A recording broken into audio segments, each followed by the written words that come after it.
Hello, everyone, and welcome to the Journey Success Stories podcast. I'm Jennifer Shuffle, your host, and today I have with me Jay Becker. He is the founder and president of BLDG in Covington, Kentucky. Welcome, Jay. Thank you. It's great to be here. Oh, we love to have you, and I'm so excited for you guys to hear his story because his path has been quite unique. So today we're going to be talking about his business, his journey to business ownership, the challenges and best practices, of course, along the way. And what is it really like and have that sneak peek into that business ownership?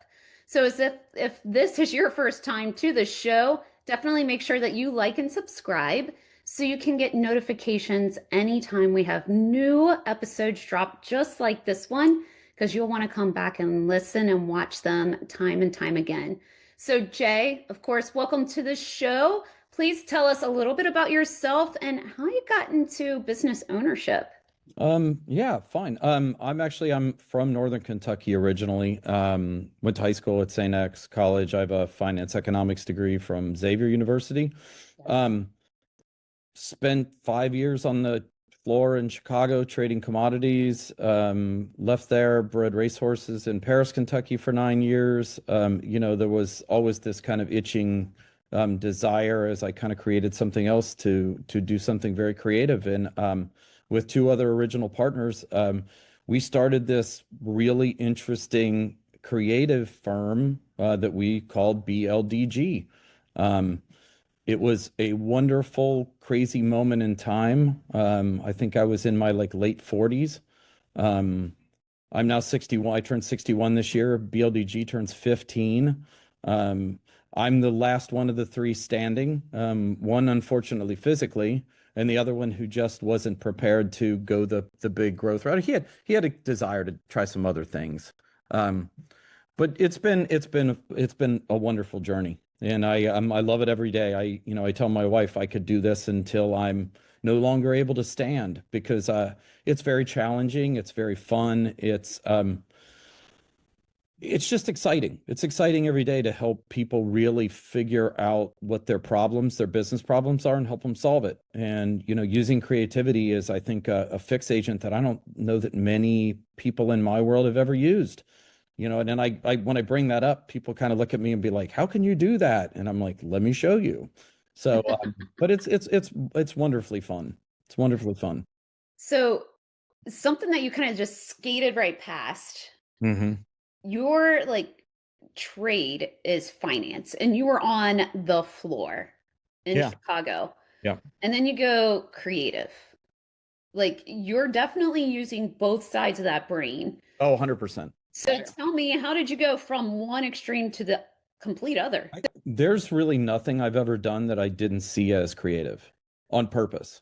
And it was always, I think the essence of what BLDG started as was it was more like a little IDEO. We just wanted to do big ideas and come up with solution solves. And we kind of fell into this really great niche known as branding. And our product was so much different than anything corporate. And to your viewers, I hope you know that Cincinnati's kind of the mecca of brand. I mean, it was kind of founded here in the 70s by BLDG, by P&G. But Yes. then you had P&G, Kroger, and Macy's in the day. And we ran it and kind of not so much ran its course, but we kind of got back to really what the passion was for, which was helping business owners figure out and solve their toughest challenges with creativity. So, utilizing creativity in order to really help a lot of our businesses thrive. Yeah. What does that look like for you, and what's that process? It's messy. It's literally, I think we printed some t-shirts here that said enjoy the mess along the way, because it is such that sometimes problem solving, you've tried everything. And I think as we look at BLDG, we call ourselves a creative consultancy, but I would size us up more to any standard business consultancy. We're not using top line or bottom line. We're using kind of that middle section. Could it be story? Could it be communication? Could it be just literally thinking about things 180 degrees different? So I think if you look at that as the answer to the question, it's like not using linear thinking to solve the problem. Hmm. And is probably the easiest way of saying it. I think the other piece of it is just we walk into it with a different set of skill sets than most of the people in our business. Very fair. Because most people in your sector wouldn't quite think about, let's use a very creative approach. So tell me more about the sector that you're actually in. Like, who's your ideal client profile? What does this kind of look like for you guys? If you would have asked me this question 3 years ago, I would have said it's all lifestyle. Our focus is kind of, I cringe now when I say it, but our phone used to ring and say, "Are you the guys that make people cool?" And it it was flattering. And you never wanted to say yes because if you say you're cool, you're not cool. So I would say we listen really well and we're here to help. Um, as we look at the business today, Mhm. we love segments or sectors that have issues. We love education, we love healthcare, we love government, we love cities. You know what I mean? A lot of the early stage growth that occurred in Covington, we were so pleasantly happy to be part of it. And it's worked out well for all of us. Yeah. Um, but I think everything down to we've stood up a handful of companies. We are doing probably the largest amount of work we're doing right now is just really transformational stuff for businesses that don't know who they are anymore and they're trying to figure that out. And it's not just with brand, it's looking at like what's the product and the relevancy of everything and helping them kind of rethink it. Um, Size wise, we try to stay agnostic to that. I mean, in an SMB kind of world, it's probably like 5 to 100 million. Um, Yeah. but truth be told, I mean, we've worked with everybody. The one of the most recent projects we did was for Mass General Brigham Hospital Group out of Boston and Harvard doctors. So like we can't really say that we're always 5 to 100 million. Yeah. So when I'm thinking about, because you just mentioned Boston, so definitely I'm sure you work with a lot of local businesses, small to medium sized businesses, based off what you just said. But Boston and some of these others, and I'm sure probably Chicago, because you kind of lived there a little while. Yeah. Yeah. Like, what does that map kind of look like if you were to just like geography? Like, what does that look like? It we're really solely focusing on, I would call it like a hub and spoke kind of look and feel right now. So Hmm. Cincinnati being the hub, we have a handful of projects going on in Dayton. We have a big family office client in Columbus. Um, we've got a couple little projects we're talking about in Indy, Lexington, Louisville. There's always something going on. We did the Blue Horse for the city of Lexington, so we've always had a lot of fans there. Um, so I think, I would probably say within like call it 2 hours of Cincinnati, that's probably where the preponderance of our work is. Got it. It's just Boston is kind of that abnormal. We always say we'll take a nice national project, but at the end of the day, I think we're best well served by helping local people do local things. Love And that. that's what gets me out of bed at my age. Well, I'm excited for that. So tell me, how big are you guys? Like, how many employees do you have today? Are they 1099s, part-timers, freelancers? Like, tell me more. So full right now, I think we're nine. We topped out at 26. Last year we started at 18 and we kind of reached a working spot that we really felt comfortable with because we are, unlike some creative firms, we are very happy and very comfortable with AI. I mean, we see it as a business model change agent, not so much we just see it as a tool. I think that's not being fair to it as all it can help us collectively accomplish. Um, but I think, will we gain a body here or there? Sure, as we start to scale kind of the new BLDG. Um, but at the end of the day, it's a world where because of AI, 5 equals 50, very quickly. So it's, we I'm a it's just probably best to keep, that. Now we do have a handful of, I don't know, call it, 4 to 15 1099 people that brings certain specialties to any project that we do. Um, we always we're literally, as we sit and talk about ourselves, we call ourselves a creative consultancy, but I would say at the end of the day, we're that, but we're kind of more of a management company than anything else right now because we just manage and decide what happens in really nice size projects. Excellent. So you mentioned the new BLDG. Tell me more. We probably our first 12 years, we were primarily a branding agency, and like I said, we did some really storied pieces of work. We created the Florence Yalls, the minor league baseball team. Um, we not most recently, we also reconditioned all of the quintessential Cincinnati beer brands, Little Kings, Christian Moorline, um, Nice. Burger, or Burger and Hudipole. Yeah. But we helped stand up New Riff. I mean, we brought a $1 billion truck business, Lordstown Motors, to life here.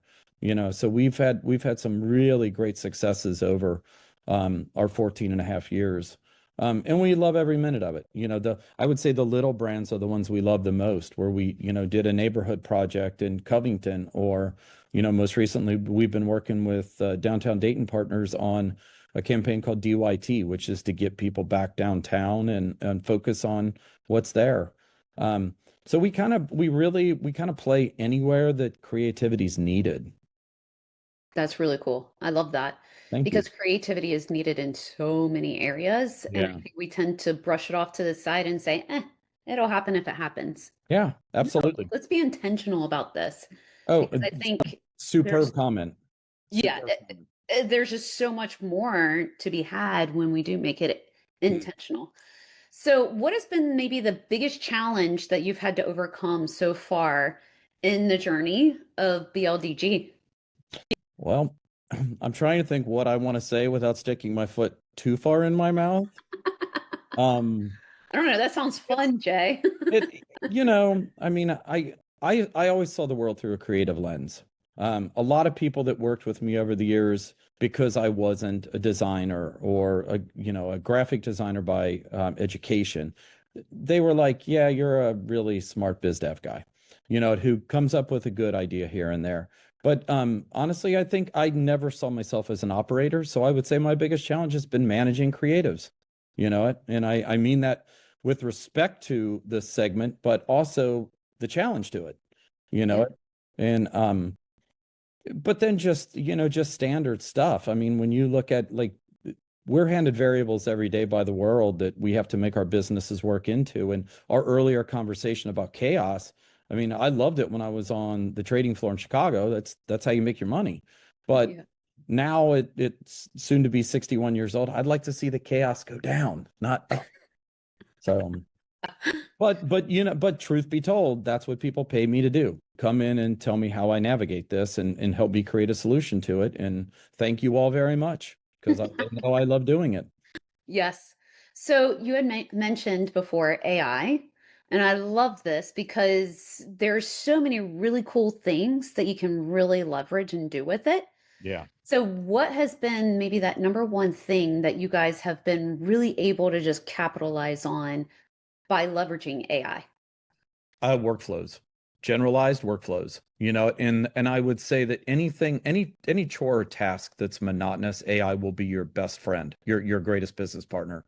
Um, we're a Google house, so we're a Gemini shop for the most part, and our lead strategy person, gained a passion very quickly for it and started building gems for us. And it's been a great education and lesson in the use of technology for the benefit of, I would call it literally, the mundane chores that you have to do with business. So us now doing a large percentage of our our workload around our whatchamacallit, yes. But anyway, it's just been great as far as having a tool that can help you get there faster or get things done quicker. Yeah, it is an amazing tool. I definitely leverage it. And it really cuts through, especially those things that you procrastinate on. Oh yeah, totally. Stop. Just stop, throw it in AI. Let's get her done. I get 100 emails a day. It's like it helps me with emails, Yes. and it's wonderfully helpful. Yeah, it's a fantastic tool.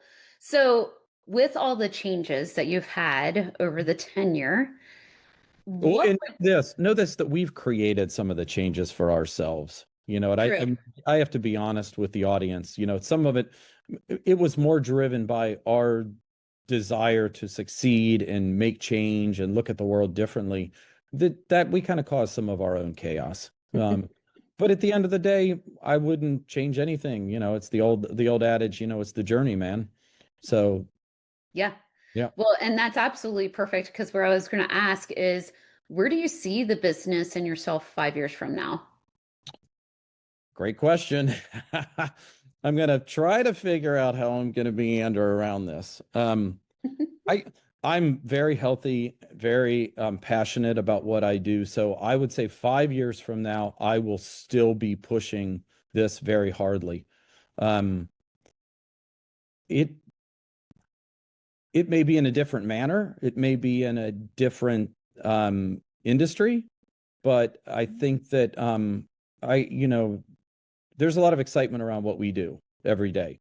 So I'll just say that as a precursor to my answer that like it's a little of this and a little of that, and it may change. We may be somebody's partner one day. We may be Mhm. focused on another piece of this that we see as an opportunity using what we've created here to help bring change about.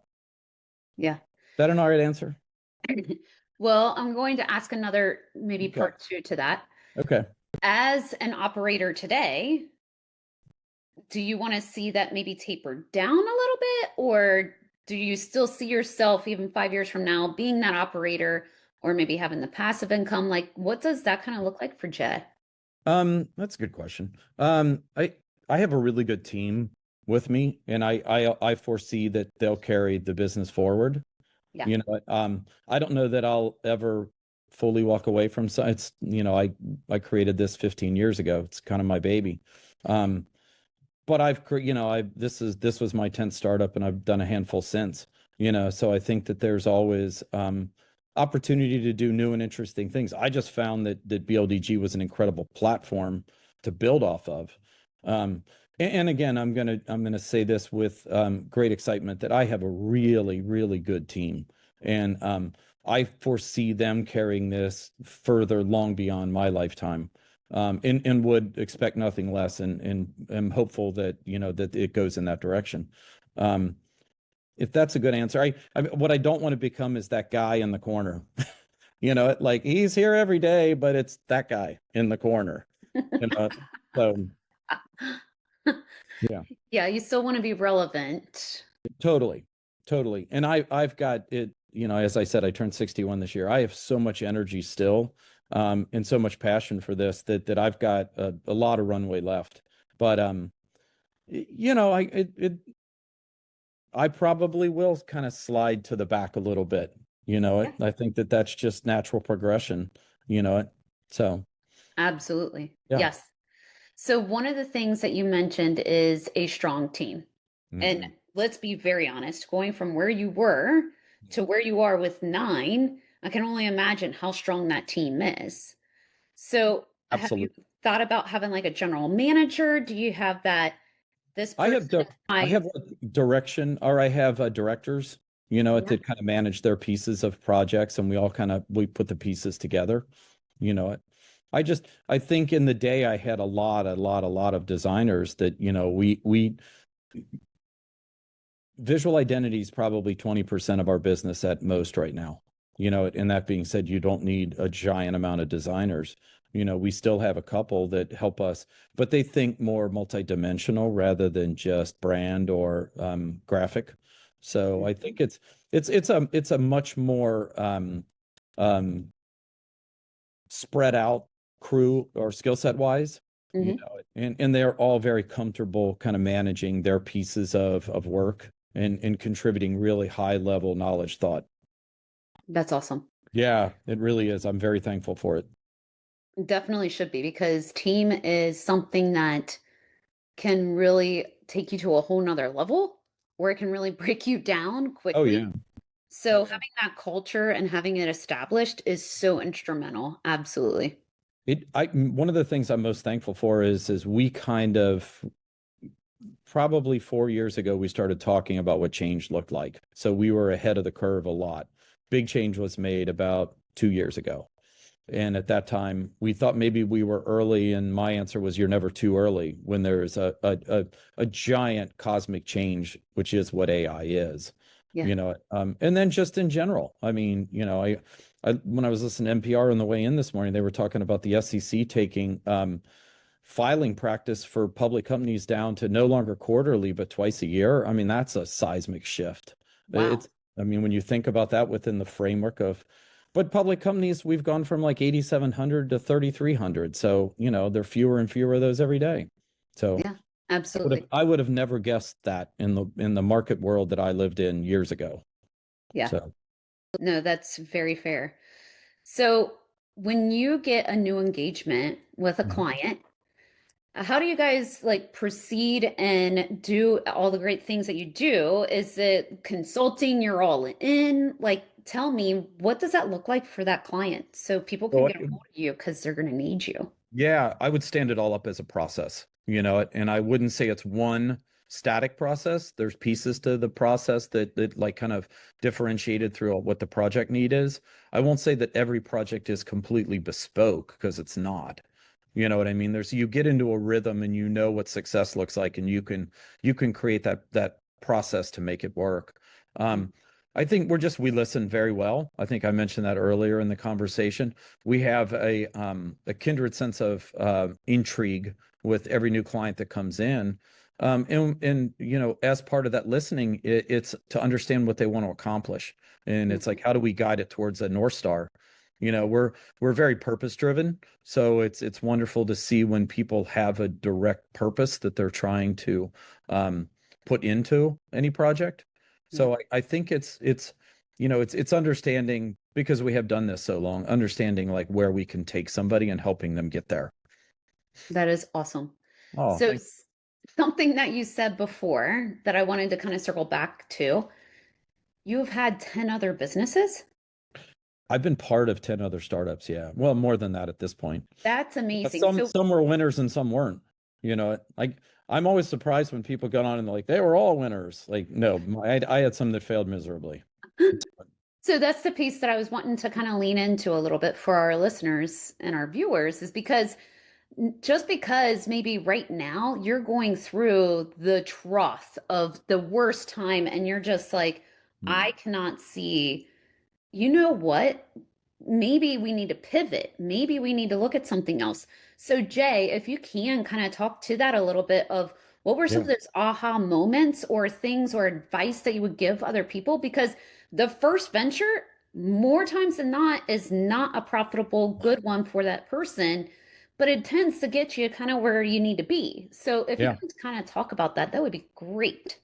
Honestly, from the standpoint of it's understanding like what you're trying to create, but then also having the wherewithal and the guts to say when enough's enough. I mean, it's like somebody when I walked on the floor, somebody said the most valuable thing you're going to learn is know how to cut your losses. You know what I Mhm. mean? They always say let your profits run and cut your losses. I wish I was that good. I never was. What I was good at was understanding what value looked like, because you make your money buying and you sell into rallies, and therefore you win. Um, I think that the challenge with anybody looking at starting businesses today are not falling into the same tropes that everybody thinks will be most successful, i.e., tech only. And I think that you can look at mom and pop businesses and see the value to them. You know, it, it, I'm trying to think of a really good example over the past 2 or 3 years of something that I got involved in. One was like a derma clinic, which is really smart and really helpful. And the woman who ran it was an incredible person. I just have the utmost respect for her. And it sold last year, end of last year. So, we came out of that, and it's like, or I came out of that, and it's like looking at things going forward, but helping people to understand that what success looks like. Like there's really great opportunities to hit singles and doubles and do really well, not just trying to hit a grand slam. Yeah. That's great advice. One of the number one things, and actually, we even have our quarterly planning session tomorrow, is what does success look like for you? Just because somebody identifies it this way and that way, or take all the noise, but the number one thing that people have got to be very good at is being honest with themselves. Absolutely. Absolutely. If And you're, that's tough. That's really tough. yeah, I I sit with entrepreneurs all the time and they'll tell me this great story about they had this really great idea and then they'll get all the way through it and they're just their eyes are lighting up and I'll say, "Well, great. When did you sell it?" And they'll be like, "Oh, it died." And I'll be like, "Oh, I'm so sorry." And they're like, "No, no, no. It was a great learning example." And I'm like, "How long did you get with it?" And I'm always saddened when they say they only got like 90 days out with it. It's like, "Oh, oh, that's not good." Um, the preponderance is 6 to 8 months typically, and mm, but the spirit is what drives America. So amen, let's keep doing it. And those yes, who, and even the successful entrepreneurs we work with, I always tell them, I'll do this project really cheap because I'm going to do 3, 4, and 5 with you because those are the ones we'll really not we'll hit a lick on. Um, yeah. and that's true. That's true all the time. It's an understanding of what you're doing and you're creating, and it's understanding it well enough to know when to get in and when to get out. Oh, well said. Yeah. So, one of the things that you also kind of glazed over, you've Mhm. also had partners over the years. Mhm. So, what advice would you give others regarding partners? What does that look like? Because I have some of my thoughts, but I want to hear what's Jay's. Well, in one of my first partners in BLDG passed after I think a little over a year, maybe less than 18 months, more than a year. Was a really, really good friend. Very sad to me. And then my other partner is still a great friend, and so I think that it's what you make it. You know what I mean? And if you walk into it and you have a really good management agreement, you'll be great partners. You really will. I mean, it's just define it, roles and responsibilities. If you're going to do it, um, I would even say, and please, I want my audience to know this is that we don't just work in the startup scene. We really don't work much there right now. Our best work is done with multi-generational businesses who literally find themselves irrelevant, and we've got to figure out what relevancy looks like because great grandpa did this business and now it fed one family, now it has to feed 16 families. And how do we think through the problems there? Or how do I take a 3-year-old manufacturing company and kind of start to think about what the retail looks like as you move from one sector to another? That's the stuff that we've become really good at. Yeah, Um, Building cultures after mergers. No one does that, and that's a giant piece of some of the stuff we're doing these days. So, that is way cool. And the other piece is, and you've been at it for a while, but mhm. your why changes as you Absolutely. develop and grow as well. Yep. So please, to those that are listening, realize that that does happen. Oh So yeah. it's part of the process. Hmm. We start every project now with defining the why. Like what's the purpose? Like I'll ask them the question, why do you exist? Why do you exist? And you, not you personally, but you the business. And that's a great starting point because sometimes they're unable to tell you that reason. And yeah. Yeah. Well, it does, it morphs. So just because why you originally existed might not be why you exist now today. Yeah, we're the greatest model for that ever. You know, Yeah. And that's exactly why I was like, oh, let's lean into this a little bit because yeah. that's a very important piece. The other piece I've is, got a I didn't mean to. no, go ahead, go ahead. I've got a ex P&G ex Kroger client who now teaches at Miami of Ohio, and I speak every year to his leadership classes. And every year he says to me, "All right, so what have you done with BLDG now?" And I have to tell him or tell his students a new story about where we've pivoted or where we're driving it or blah, blah, blah. And before I go, he just says to me, man, he goes, I love having you back every year because it's always something new and it's always something interesting. So, yeah, That for is good or so bad, I think it's the business world that we live in today in America. It's constantly changing. It morphs and changes all the time, for sure. Yep, Absolutely. And you as an individual, this is the piece that I was going to get to because us, where we are, and personally, where we believe our passion or our dreams are, definitely, if we're not right, the business will never be right. absolutely. Absolutely. So you started to kind of lean Conviction. into that. Go Yeah. ahead. No, I was just going to say conviction and confidence. I mean, those are the two variables. If you're going to start a business and you're going to manage or run it, those are key. And if you're with a partner, it's not just you. I You I have to will all be. I've been lucky. I've had good partners. Yes, it sounds like you've I, had some really great instances. yeah. Unfortunately, not everybody is that way. And the No. piece that I was going to offer is the operating agreement, the management agreement. Always, always, always have that first numero uno because it's easy to draft when you're getting along. It's not so easy when No. things are kind of maybe a little on shaky ground. Yeah. Yeah, it can get ugly really fast. Yeah. Yep. So, all right. I love this conversation, and Jay, I could talk to you all afternoon, Thank you. but I have a couple of rapid fire questions as we're starting to get to the Okay. top of the hour already. Okay. I'll do the best I can, Oh, but I'll be never honest. figure it out. But I'll be honest. I love that. Please Mhm. do. All I will. right. What is the key to success for you? Passion. Absolutely. Well said. What is your one piece of advice that you would give to other business owners? Um, I think it's Winston Churchill. Never, never, never give up. Hmm. So, what is a book or a podcast that you're reading or listening to right now? Yeah, favorite book has always been Great Gatsby. Podcast, I think I'm listening to like 9 or 10. I don't want to throw one out because then I'll feel like I'm throwing the rest of them under the bus.